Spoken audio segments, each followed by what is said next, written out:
Let's go over some more ways that you can increase the value of your job offer. And when talking about these things with the company, try to keep 3 strategies in mind. The first is you always want to give a reason, even if it's kind of BS and even if it's kind of clear that you're trying to work some kind of magic on the other side, because you're still more likely to get a yes.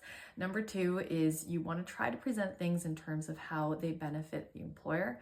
And number 3 is you want to keep it upbeat and friendly, because unlike on TV where you see these aggressive lawyers negotiating with each other, it's only human nature for HR to try to help you if they like you and they find you to be friendly and collaborative. So let's go over 5 ways to increase the value of your contract. Coming in at number 5 is outplacement or career counseling services, say in the amount of $2,000 if you're ever let go from your job.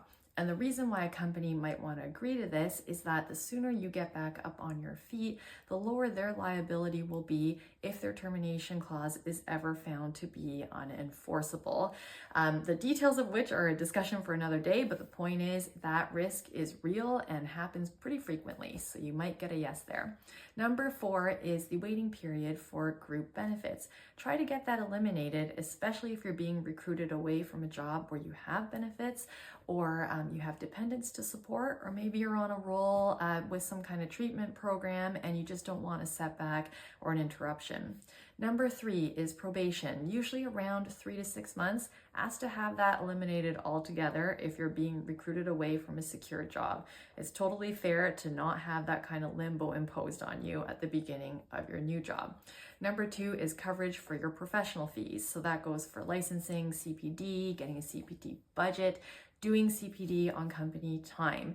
And that might be a given if your license is a part of the job, but you can still push for that even if you're not required to have a license for the job, by pointing out that you're still bringing extra expertise to the table. And now let's say if you're not a professional, you can still say that you want coverage for certain training that'll improve your skills overall, which by the way, you can also take with you to a future employer.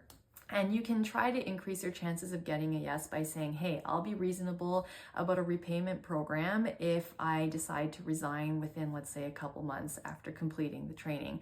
And the last one, coming in at number 1, is moving up the date for your performance review so that you can get a salary bump much sooner than usual.